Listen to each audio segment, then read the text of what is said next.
આ બધા લઈને જાય. એટલે જો પહેલેથી આયુર્વેદ નહીં હોય ને તો આ સંબંધો બધા જળવાઈ જાય. તો ઘણા બધા મુદ્દાની વાત કરી હતી. એમાંથી દુઃખરૂપ જો મુદ્દો હોય ને તો ચોખવટ નથી કરતા એ બાબતનો છે. ક્યાંય આપણે જ્ઞાતિની વાત નહીં કરીએ, પણ હમણાં આગલા સાહેબે જે દાખલો આપ્યો ને કે વાણિયા અને પટેલમાં કેટલો ફેર, હું પટેલનો દાખલો એટલો આપીશ કે હું છું એટલે મારે મારા બાબતે કહેવાનો અધિકાર છે, બીજાને કહી તો દુઃખ લાગે. વાણિયા અને બ્રાહ્મણમાં એટલો ફેર કે વાણિયાને પહેલાથી ખબર પડે કે આ ન કરાય અને પટેલની પછી ખબર પડે કે આ નહોતું કરવા જેવું. આ તમને બધાને લાગુ પડે છે, પટેલ એકને લાગુ નથી પડતું, તમામ ખેડૂતને લાગુ પડે છે.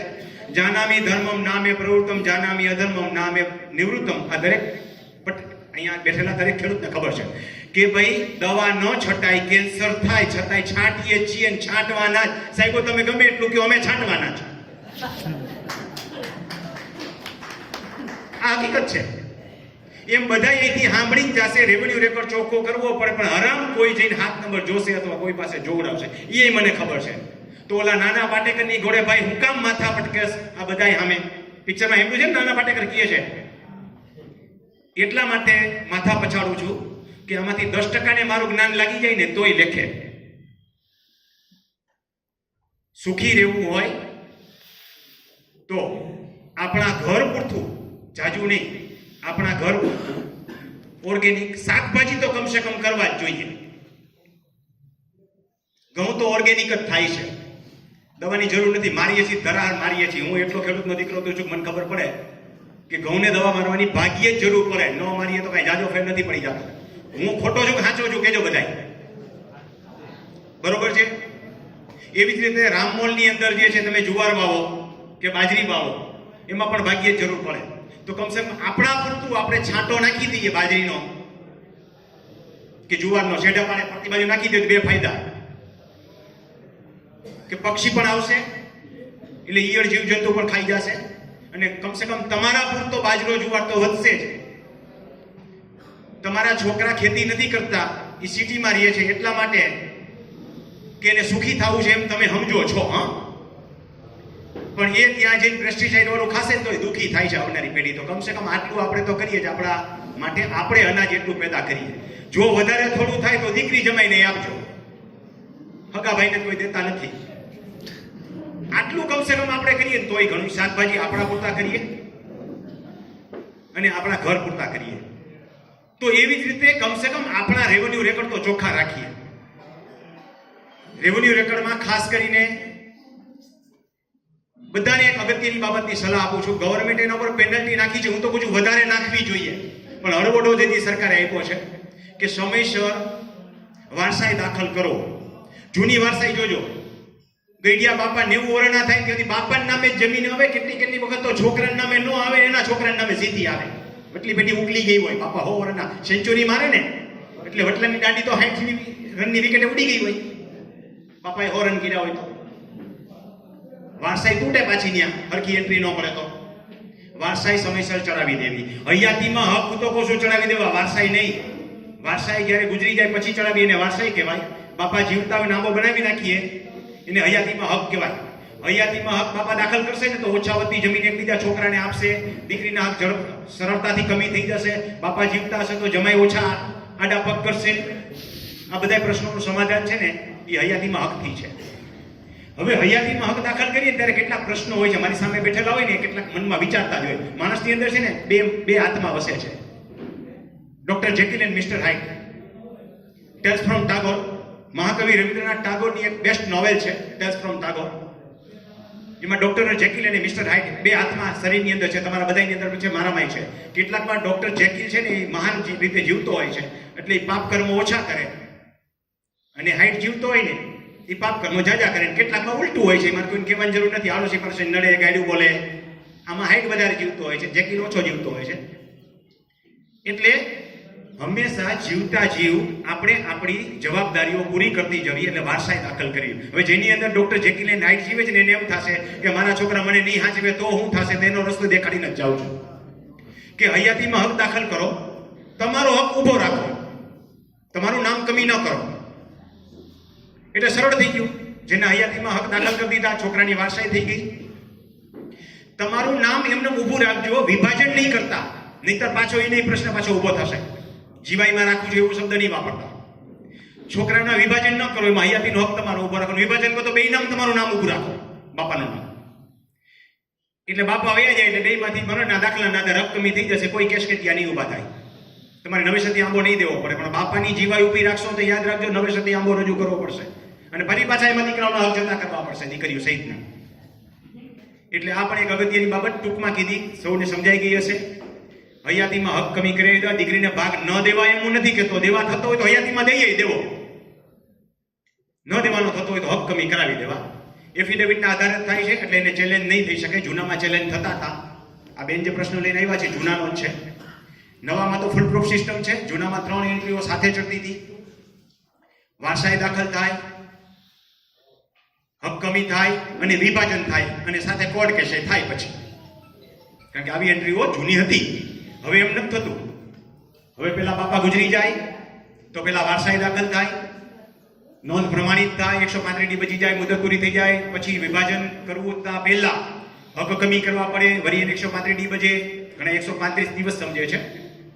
એ 135 ડી ની નોટિસ છે. 30 દિવસની મુદતની હોય. મુદત પૂરી થઈ બીજે દિવસે મામલતદાર નવરા નથી નોંધ પ્રમાણિત કરી દી. એટલે 1.5-2 મહિનાનો સમય પીરિયડ તમારે લગભગ એવોને એવરેજ ગણી દેવો. ત્યાર પછી હક કમી થયા પછી હવે વિભાજન થાય બે ભાઈઓ વચ્ચેનું, ભાગ વેચણી જેને આપણે કહીએ છીએ. આટલી પ્રક્રિયા થાય. એટલે હવે કોઈ સિસ્ટમને પડકારી શકાતી નથી. બધી એફિડેવિટના આધારે જ થાય છે. આંબો બને અને બધી પ્રક્રિયાઓ થતી હોય. હવે આ કામ તમને જાતે કરતા શીખવાડું છું. કે શોર્ટમાં અહીંયા કહી દઈશ, બાકી મારા વિડીયો જોઈ લેજો. 100% તમે હાથે કરી શકશો. બાકી આ પ્રક્રિયા કરવા જશો ને એટલે 40,000 50,000 જમીનના ભાવ પ્રમાણે તમારે પૈસા ખર્ચવા પડશે. ન શીખવું હોય તો ખર્ચવા જ પડશે. પણ બધા જો એન્ડ્રોઈડ મોબાઈલ વાપરતા થઈ ગયા છીએ તો પછી હાથે કામ કરતા શીખી જઈએ. રેવન્યુના એક પણ કામની અંદર તમારે એડવોકેટ રાખવાની જરૂર નથી. એવી ક્યાંય જોગવાઈ જ નથી. તમારા કેસ પણ તમે કૃષિ પંચના જાતે લડી શકો. SSRD સુધી મારા ઘણા ઓડિયોમાં મેં મૂકેલા છે કે SSRD સુધી ખેડૂતો જાતે કેસ લડી આવ્યા છે. મારા ઓડિયો સાંભળીને અને જીતેલાના દાખલા આપો. મેં આખા ડ્રાફ્ટિંગ કેવી રીતે બનાવવા, ડ્રાફ્ટિંગમાં મુદ્દા શું હોય એ પણ બતાવેલા છે કે કયા પ્રાયોરિટીના ક્રમમાં કેવી રીતે લખાણ કરવા જોઈએ. SSRD છે ને મા બાપ છે, કૃષિ પંચ છે ને મા બાપ છે. એટલે કાલી કેની જેવી ભાષામાં લખશો નહીં હાલશે. સિવિલ કોર્ટમાં નહીં હાલે, એડવોકેટ લઈને જ જવું પડશે. તમારી ભાષા જ નહીં હાલે. તમે મેજિસ્ટ્રેટ સામે ઉભા રહીને રજૂઆત નહીં કરી શકો. ઉભા થઈને રજૂઆત કરવા જશો તો કોર્ટનો અનાદર કરવાનો ગુનો લાગુ પડશે. તો પછી કૃષિ પંચ તમારા માટે જ છે. એ ન્યાયિક ક્ષેત્ર જ છે આખે આખું. પ્રથમ મામલતદાર આવે, પછી પ્રાંત આવે, પ્રાંતની પછી DC આવે, ડેપ્યુટી કલેક્ટર સાહેબ કે અધિક કલેક્ટર સાહેબ જે લાગુ પડતું હોય, પછી કલેક્ટર આવે, પછી મહેસૂલ વિભાગ, SSRD આવે. બધી જગ્યાએ તમે જાતે રજૂઆત કરી શકો. એ બધા મુદ્દા મેં એમાં આપેલા છે. પણ અહીં સુધી જાવું જ ન પડવું જોઈએ. કામ એવું કરીએ કે અહીંયા જાવું જ ન પડે. તો વારસાઈ દાખલ કરવાની રીત શું છે, અથવા હયાતીમાં હાથ દાખલ કરવા માટે તમારે શું કરવું પડે? નથી ખબર એટલે આપણે જવું પડે છે. નથી ખબર એટલે કોઈને ચાર્જ ચૂકવવો પડે છે. કાંઈ નથી કરવાનું. સૌ પ્રથમ તમારે આંબો તૈયાર કરવાનો છે. આંબો તૈયાર કરવા માટે થઈને શું પ્રથમ પગથિયું? તો કે આંબાનું ફોર્મેટ તૈયાર મળે. મામલતદાર કચેરીમાં જાઓ એટલે મળશે. મારી સાઈડ ઉપરથી મળી જશે. એમાં મેં આપેલા છે. મામલતદાર કચેરીથી તૈયાર ડ્રાફ્ટિંગ મળશે. ઓનલાઈન પણ મળી જશે. એ આંબાની અંદર તમારી વિગત ભરી નાખો. આંબો ક્યાં બનાવશો?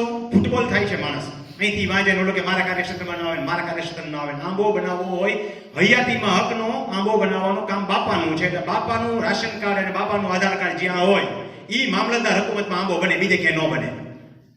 બાપા ગુજરી ગયા છે તો જે દીકરો આંબો બનાવવા માંગે છે, કોઈ પણ એક દીકરો, 3 દીકરાઓ 3 આંબા નથી બનાવવાના. જે દીકરો આંબાની અરજી કરવા માંગે છે એ દીકરાનું રાશન કાર્ડ જ્યાં આવેલું હોય તો આધાર કાર્ડમાં સરનામું જ્યાં આવેલું હોય એ મામલતદાર કચેરીની હુકુમતમાં તલાટી મંત્રીને મળવાનું થાય. ત્યાં જઈને આંબાનું ફોર્મ લેવાનું છે, આંબાનું એફિડેવિટ કરવાનું છે. 1000 રૂપિયાની અંદર પતી જશે. અને આંબો બનાવવા માટે તમે તલાટીને મળી લ્યો. 2 સાક્ષી લેતા જાઓ. કયા સાક્ષી લેવાના એ ખાસ ધ્યાન રાખજો. એટલે આંબાને પડકારી ન શકાય. કોઈ પણ કામ કરીએ ને કામગીરી રદ ન થવી જોઈએ. તો તમારે તમારી જે સરનેમ હોય, મારી સરનેમ રમણીકભાઈ કોટડિયા છે, તો મારે કોટડિયાના સાક્ષી નથી લઈ જવાના. જેના આધાર કાર્ડમાં નામ પાછળ કોટડિયા આવતું હોય એ સાક્ષી નથી લઈ જવાના. બાકી બધા સાક્ષી ચાલે. આવા 2 સાક્ષી લઈ જાઓ, એના આધાર કાર્ડ સાથે 2 ફોટા. આંબો બનાવી દેશે એફિડેવિટના આધારે. એ આંબો લઈ અને હવે તમારે તમારી રેવન્યુ હુકુમત જે આમતી હોય છે આ જગ્યાએ તમારું 7 નંબર આવતું હોય, 2 ગામ અલગ અલગ હોય, 4 ગામ અલગ અલગ સર્વે નંબરમાં આવતા હોય તોય ભલે આંબો એક જ ચાલે. આ આંબાની અંદર આંબો બનાવતી વખતે તમારે જેટલી જગ્યાએ આંબાનો ઉપયોગ કરવાનો છે એનો ઉલ્લેખ કરવો એટલે હોવો જોઈએ. પીપળિયાના સર્વે નંબરની એક જમીન છે, માલિયાસરના સર્વે નંબરની એક જમીન છે, તો બધી ઉલ્લેખ થવો જોઈએ તો જ આંબો કામમાં આવશે. કારણ કે હવે આંબાની તમારે એટલી નકલો ત્યાંથી કઢાવી લેવાની. જેટલા સર્વે નંબર હોય એક ગામના હોય તો એક જ ચાલે, એક ગામમાં 4 સર્વે નંબર હોય તો એક જ ચાલે, પણ અલગ અલગ ગામમાં હોય તો મામલતદાર હુકુમત બદલી જશે. તો એટલી નકલો ત્યાંથી કઢાવી લેજો, એ કાઢી જ દેશે, તમને ફ્રી ઓફ કાઢી દેશે. ન કાઢી દીધી હોય તો ઝેરોક્ષ કરાવીને ખરી નકલ કરાવી લો, એ પણ એટલી જ વેલિડ છે. પણ એના કરતાં મફત થાય છે, ખરી નકલ મફત નથી થતી. એટલે ત્યાંથી તમને એટલી નકલો મળી જશે. નીકળી ગયા પછી પાછી નકલ કરાવી પાછા જાજો ને, થોડા પ્રેક્ટિકલ થઈ જજો, એ બધું જાહેરમાં નથી કહેવાનું. એટલે પાછી એટલી નકલ તમને કાઢી દેશે નહીં. એમાં સિક્કો જ મારવાનો છે તલાટી ઝેરોક્ષ કરીને. પછી તમારા જે તે ગામમાં જે મામલતદાર કચેરી લાગુ પડતી હોય ત્યાં તમે 7/8 કઢાવી, ઉત્તરોત્તર હકપત્રક બધા કઢાવીને જોડવાના છે અને વારસાઈ નોંધ દાખલ કરી શકો. હવે ઓનલાઈન થઈ ગઈ છે એટલે ઓનલાઈન અરજી કરી આખો સેટ કાઢીને તમારા જે મામલતદાર લાગુ પડતા હોય ત્યાં જમા કરી આવજો એટલે વારસાઈ ચડી જશે. વારસાઈ ચડી ગયા પછી બહેનોના હક કમી કરવાના છે એટલે 135 નોટિસ બચી જાય, પ્રમાણિત થઈ જાય નોંધ. પછી ફરીવાર એક એફિડેવિટ કરવાનું થાય. જેના હક કમી કરવાના છે અલગ અલગ જગ્યાએ રહેતા હોય તો અલગ અલગ જગ્યાએ કરાવી લેજો. અને નહીંતર એક જ જગ્યાએ જો આવી શકે હોય બેનો દીકરીઓ તો થોડાક હુમાઈને જમાઈ સહિતનાને જમવા માટેનું આમંત્રણ આપજો ઘરે, એટલે આવે એક દી રોકાય અને તેથી નોટરાઇઝ કરાવીને બેનનું જે છે એ હક કમી કરાવી લો. કોઈ ભાઈને જમીન ન જોતી એવું તો ન બને, પણ ન જોતી હોય તો એનું હક કમી કરાવી લો.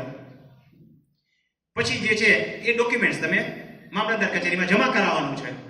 એટલે એટલાના હક કમી થઈ ગયા. હવે કોની ફેવરમાં હક જતમય કરવા એ પણ થઈ શકે. સામાન્ય રીતે બેન જે છે બધા ભાઈઓ તરફેણમાં હક જતા કરે વિશેષ સારું રહે. પણ કોઈ ભાઈ ના ગમતું હોય તો આપણે સામેથી કહેવાનું, બેનને ભાઈ તને મારી હરેવાળ બનાવ છે ને, આ મારા મોટા ભાઈ તરફેણમાં તું હક જતમાં કરી દે. થઈ શકે એવી રીતે પણ રસ્તો પ્રેક્ટિકલ કાઢી લો. એક બેન ઈચ્છે તો બીજા ભાઈની ફેવરમાં હક જતો કરી શકે, એનો અધિકાર છે. કારણ કે મિલકત એની છે, કોને દેવી એને અધિકાર છે. તો એની ફેવરમાં હક જતો કરે તો એ ભાઈને એટલી બમણી જગ્યા મળશે, એટલી વધારાની જગ્યા મળશે. હક કમી કરાવી નાખ્યા પછી જો હક કમીમાં સ્પેસિફાઈડ ઉલ્લેખ ન કરેલો હોય તો બધાની તરફેણમાં હક જતો થયો એટલે બાકી વિધાયના સરખા ભાગ થયા એમ. એનું એફિડેવિટ બની ગયું. મામલતદાર કચેરીમાં 7/8 ઉત્તરોત્તર હકપત્રક સાથે જમા કરાવો. ઓનલાઈન અરજી કરી નાખો તોય ચાલે. એટલે એના હક કમી થઈ ગયા. હક કમી થઈ ગયા પછી હવે વિભાજન કરી જ નાખો. કર્યા ભેગા બધા કામ સારા. જેટલી ચોખવટ સારી કરશો એટલું દુઃખ ઓછું થશે. શેડા ભલે ન નાખો, ભાગ પાડી નાખો. વાવજો એક જ ભાઈ, હું ક્યાં કહું છું કટકા કરો એમ. પછી જે છે એ વિભાજન કરી નાખો. ઓછા વત્તી જમીન સ્વીકારી લો. સારા નરસી જમીનો એક ભાઈને ઓછી આવે, એક ભાઈને વધારે, એવું ક્યાંય કાયદામાં નથી લખ્યું હરખા ભાગ કરવા પડે. તમને ઈચ્છા પડે એટલી જમીન ના ઓછા વત્તા ભાગ પાડી શકો. એક ભાઈને સારું હોય, સંયુક્ત કુટુંબમાંથી સારું થયું હોય, ભણાયો હોય, આગળ ગયો હોય તો એને ઓછી જમીન મળે, સ્વીકારી લે. મારા દાખલાની વાત કરું, મારે લતીપુરના મૂળ ખાતેદારમાં મેં 1 એકર જમીન જ રાખી હતી ખાતેદાર થવા માટે થઈને. બાકીની જમીન બીજા ભાઈને વધારે આપી શકો તમે. એને તમારી પેઢીવાળા ચેલેન્જ ન કરી શકે. ઘણા બધા પ્રશ્ન પૂછે, મારા બાપાના ભાગમાં ઓછી જમીન, હું એને ચેલેન્જ કરું? ના થાય. સ્વૈચ્છિક રીતે તમે એકવાર જતું કરી દીધું છે, પછી તો અંડા ગંડા થાય. કાળા કોટવાળા પાસે જાઓ એટલે કે મારા બાપાને છેતરી લીધા હતા ને એને ખબર નહોતી, અંધારામાં રાખીને સહીઓ કરાવી દીધી હતી ને સહી કરતા આવડતું નહોતું, અંગૂઠા મરાવી દીધા હતા. આવું બધું થાય. કાયદામાં બધી જોગવાઈઓ છે, ન્યાયતંત્રની દ્રષ્ટિએ સાંભળવાની. પણ આવું ન થાય એટલે એફિડેવિટથી જ બધું કરો. એટલે એફિડેવિટથી થયું, વિભાજન થઈ ગયા, અહીં સુધીનું કામ તમારું પૂરું થઈ ગયું. હવે પછી પાછી એ જ પ્રક્રિયા આપણા છોકરાની વારસાઈ કરવાની થાય. તો રેવન્યુ રેકર્ડ આ રીતે ચોખ્ખો રાખો તો ભવિષ્યમાં તમારા છોકરાઓના બૂટના તળિયાની 2 જોડી સિવિલ કોર્ટમાં ઘસાશે નહીં. એક જોડી 10 વર્ષ હાલે, આ રીતે હલાવીએ તો હા આટલા વર્ષ જાય સિવિલ કોર્ટમાં. તો રેવન્યુ રેકર્ડ જેટલો ચોખ્ખો રાખશો એટલો આરોગ્યની દ્રષ્ટિએ, જેટલું પ્રાકૃતિક ખેતી કરશો, ઝેર મુક્ત આહાર ખાશો, સુખી થશો, એનાથી વધારે આમાં સુખી થશો. કારણ કે હશે તો એ થશે ને, આજ નહીં બધી હોય. તો આટલી થઈ વારસાઈ બાબતની વાત. રેવન્યુ રેકર્ડ ચોખ્ખો છે કે નહીં એ જોતા શીખો. જો તમારી ખાતેદારી તૂટી ગઈ હોય, એટલે કે બહુ અજાબ જેવું થયું હોય, અજાબ ગામની અંદર બહુ ઝેર રીંગણા ખાવાના ને, ગામે ગામ કેટલા ટકા કેસ થઈ છે સાહેબ અજાબની અંદર? આખા ગામમાં છે. એટલે કેન્સર થઈ જાય બધાને. એમ આપણી જમીને કેન્સર નથી થઈ ગયું ને જુઓ તો ને અટકી જાઓ. તમારી જમીનની જો ખાતેદારી તૂટી હોય તો ચેક કરો, ખાતેદારી તૂટી ગઈ છે તો નવી ખાતેદારીની લિંક ઊભી કરો. એમાં આગળ ખાતેદારીમાં ખેડૂતની જમીન ખરીદો નહીં, નકર એને કેન્સર થયું. 1/7/2015 પછી જો તૂટી ખાતેદારીનો કેસ લીધો કે વેચેલો હોય તો જંત્રીના 300% પેનલ્ટીને પાત્ર છે. એટલે શ્રી સરકાર જમીન થઈ જ ગઈ કહેવાય. એટલે આવી તૂટતી ખેડૂત ખાતેદારી તમારી હોય તો ત્યાં ઊભા રહી જાઓ. હવે જમીન ખરીદો નહીં કે વેચો નહીં, એમાં એમને ઊભા રહી જાઓ. અને નવી જમીન જે છે, નવી ખેડૂત ખાતેદારીની લિંક તૈયાર કરો. એટલે બધા ખેડૂતો જ છો, બધાના ઘરમાં ખેડૂતની દીકરી જ આવેલી હોય. એટલે પેલા મમ્મી બાજુથી નજર કરો કે મમ્મી જે છે ખેડૂત ખાતેદાર હયાતમાં ત્યાં છે કે નહીં. મામા બાજુમાં ક્યાંય એન્ટ્રી આવે એમ છે તો ત્યાંથી લઈને નવી ખેડૂત ખાતેદારીની લિંક બનાવી લો. ના આવે હોય તો આપણો છોકરો જે પરણાવીએ એ દીકરાની વહુ જે હોય એના બાપુજી તો ખેડૂત ખાતેદાર હોય જ ને, હજી હક કમી ન થયા હોય તો ત્યાં નામ દાખલ કરાવી દો. હક કમી થઈ ગયા હોય તો બીજો રસ્તો કાઢો. ઈ વેવાઈના નામે જમીન ખરીદો. રસ્તા બધાય છે. વેવાઈ નામે જમીન ખરીદો, વેવાઈ નામે હાથ બાર નીકળી જાય કારણ કે તો ખેડૂત ખાતેદાર છે. હું કોઈને છે ને ઊંધી આમ જલેબી ખૂંચવવા નથી કહેતો કે એની એન્ટ્રી રદ કરાવડાવો, રિવિઝન કરાવડાવો ને એના ઘરમાં ગજિયા નથી ગાલવા જવા ભાઈ. વળી કોક એમાં સહી નહીં કરેલો એકાદો જમાય તો એ બિચારો હલવાઈ જાય અને વેવાઈ પાછો ના નહીં પાડી શકે. આવું નથી કરવું. ખજવાડ તમને છે ને જમીન લેવાની તો ખર્ચો આપણે કરવો પડે ને. 2 એકર જમીન ક્યાંક ખરીદો, વેવાઈ નામે ખરીદો, પછી વેવાઈની વારસાઈ દાખલ કરો, એના બધાના હક કમી કરો, દીકરીને એક નામ મૂક્યું, થઈ ગયા તમે ખેડૂત ખાતેદાર. નવી લિંક બનાવો. આમાં ક્યાંય ગેરકાયદેસર વસ્તુ નથી શીખવતો. રિવિઝન કરવી એ ગેરકાયદેસર વસ્તુ શીખવાડું છું. એ કાયદેસરમાં ગેરકાયદેસરનો રસ્તો છે, પણ એમાં ન પડો. એ બધા છે ને અંડા ગંડા કીડા કહેવાય. સીધા જ રસ્તે સ્ટ્રેટ વે ગોતો ને, ટોલ નાકા વાળો રસ્તો જ ગોતો ને. ગાડી કઈ વ્યવસ્થિત હાલે તો ખરી, બેરેન્ટેજ ઓછું આવે. તો વારસાઈ લિંક તૂટતી હોય તો ખાસ જોઈ લ્યો અને નવી વારસાઈ લિંક ક્રિએટ કરતા શીખો. હવે બીજી વાત, જમીન લે વેચવાની જમીન જો લીધી હોય 2015 પછીની તો હાથ ગઈને ગાળો. એમાં ક્યાંક કેન્સર નીકળશે જ, એકાદું કેન્સર તો નીકળશે. વચ્ચે કોઈક બિન ખેડૂત ફરી ગયો હોય, એને ખબર ન હોય બિચારા હું બિન ખેડૂત છું, એ ફરી ગયો હોય. ખેડૂત ખાતેદાર સર્ટિફિકેટ ઉપર પણ ભરોસો ન કરો. ખેડૂત ખાતેદાર સર્ટિફિકેટ હવે મરજિયાત થઈ ગયું છે તો પણ કઢાવો, ફરજિયાત કઢાવો. આપણે કઈ તકલીફ છે કે નહીં એ આપણે ઓલ બોડી ચેકઅપ કરાવીએ તો ખબર પડે ને કે બરાબર ડફ દઈને પડી જાય. છાયા આવી એમ આપણે કહીએ છાયા હું આવી, હાર્ટ એટેક આવ્યો. તો તમારું ખેડૂત ખાતેદાર સર્ટિફિકેટ કઢાવો એટલે તમને ખબર પડશે કે તમે ખેડૂત ખાતેદાર છો કે નહીં. નથી તો પ્રાંત અધિકારી સાહેબ રિજેક્ટ કરે એટલે માની લઈએ આપણે કે નથી, અથવા અપીલમાં જાવ નહીં ખબર પડે ખોટી રીતે રિજેક્ટ કરી હોય તો. પણ કંઈક તમને ખબર તો પડે કે તમને ખેડૂત ખાતેદાર સર્ટિફિકેટ મળવા પાત્ર છે કે નહીં. અને મળી જાય તો નિરાતે સૂઈ તો શકો કે હવે આપણે ખેડૂત ખાતેદાર છીએ. ખાલી 2000 નો જ ખર્ચો છે. ઓનલાઈન IOR પોર્ટલ ઉપરથી જ અરજી થાય. અને હવે બધું થોડું ઓનલાઈન કરતા તો શીખી લેવું પડશે. સરકારી તમામ યોજનાઓ જે છે એ ઓનલાઈન જ આવે છે. ઓલા મોબાઈલ નીકળે તો ખેડૂતનો વારો જ ન આવ્યો, ખબર છે ને. 24 કલાક નહોતી ગઈ ત્યાં, કારણ કે છોકરાઓ, ખેડૂતના છોકરાઓ બધા ઉપયોગ કર્યો. તો એ જ ખેડૂતના છોકરાઓને કહ્યો ને કે મોબાઈલ કરતા વધારે ગતિનું ખેડૂત ખાતેદાર સર્ટિફિકેટ છે, એ અરજી કરીને કઢાવી લ્યો. તો તમે ખેડૂત ખાતેદાર છો કે નહીં એ તો તમને ખબર પડી જાય. મને ખબર છે કે આ બેઠેલામાંથી 10 જણા અમલ નહીં કરે, પણ કરજો એવો આગ્રહ રાખું છું. કારણ કે જેટલું તમે તમારો રેવન્યુ રેકોર્ડ ચોખ્ખો કરશો ને એટલું ભવિષ્યમાં આઘાત નહીં લાગે. નકર ભવિષ્યમાં આઘાત લાગશે. તેથી યાદ કરશો કે રમણીભાઈ સાચું કીધું. ખેતીની જમીન લેવેચ થઈ હોય તો જે વેચી નીકળી ગયા છે ને એ જમીનને અભડાવી ગયા હોય, બિન ખેડૂત આવીને બધી ફરી ગયો હોય તો એ જમીન કેટલા ટકા પેનલ્ટીને પાત્ર થઈ. જો એવું ટ્રાન્ઝેક્શન 30/6/2015 પહેલાનું હોય તો માત્ર 10% પેનલ્ટીને પાત્ર છે. પછીનું હોય તો કમરતોડ છે. ફેંકાફેંકી વાળી જમીન ન લ્યો. જેમાં 2015 પછી 3-4 જણા ફરી ગયા છે ને એવી જમીન 25% ઓછી પડે ને સમજ કિંમતમાં તોય ના લ્યો.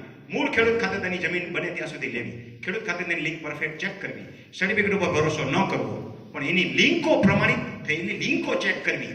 કરતા ન આવડે તો રેવન્યુ એડવોકેટ પાસે લઈ જઈને બધી લિંકો ચેક કરાવી કે આ ખેડૂત ખાતેદાર સર્ટિફિકેટ મેળવવાના પાત્ર થાય છે કે નહીં. પછી એ જમીનમાં હાથ નાખવો, નહીતર એ જમીનમાં અડાયું લેવું. બરોબર છે? કયું લેવું? ખોટું નથી બોલતો ને. પોદરો પડ્યો હોય ને આપણે શું કહીએ? અડાઈ. જે હવનના કામમાં શું આવે? અડાઈ. પછી અડાયું લેવું. તો બહુ જાજી ઉપાધિ નહીં. ઉપાધિ તો હોય જ એમાં.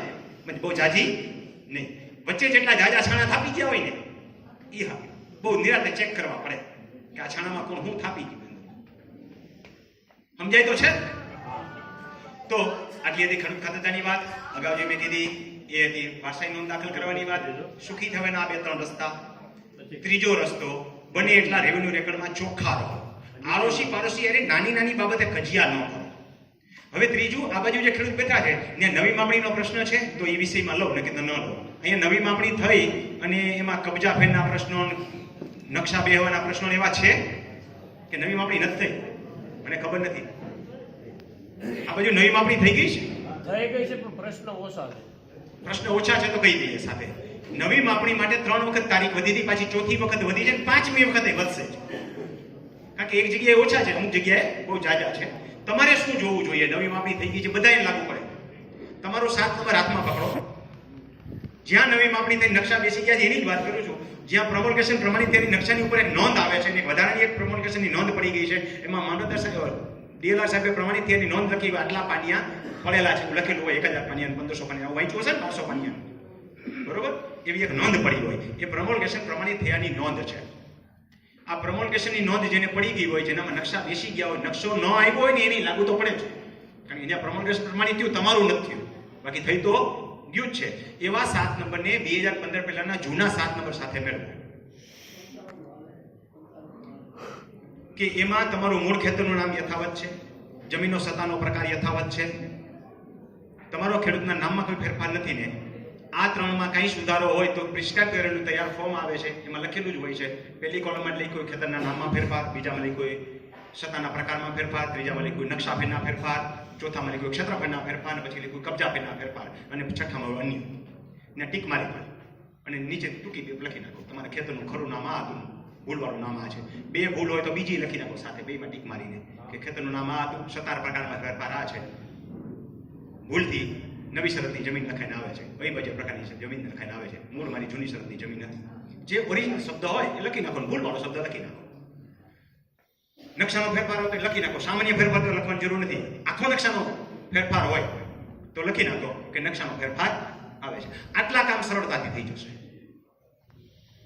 હવે કબજા ફેરના પ્રશ્નો હોય તો સરળતાથી નહીં થાય, વાંધા અરજી આપી દો. પણ 2 જણા ભેગા થઈને દેશો તો સરળતાથી થઈ જશે. આ ભાઈના ના ભાઈના કબજા ફેર છે, એક જ અરજીમાં 2 સહમતિ નાખી લખી નાખો કે 2 અરજી કરીને હાર સ્ટેપલર લાઈન જોડી દો તો એ સરળતાથી થઈ જશે. પણ આ ભાઈનો ના ભાઈનો હોય ને આ ભાઈ હું કરે છે કે ના ભાઈ મારે કંઈ કરવાનું થતું નથી તો એ સરળતાથી નહીં થાય.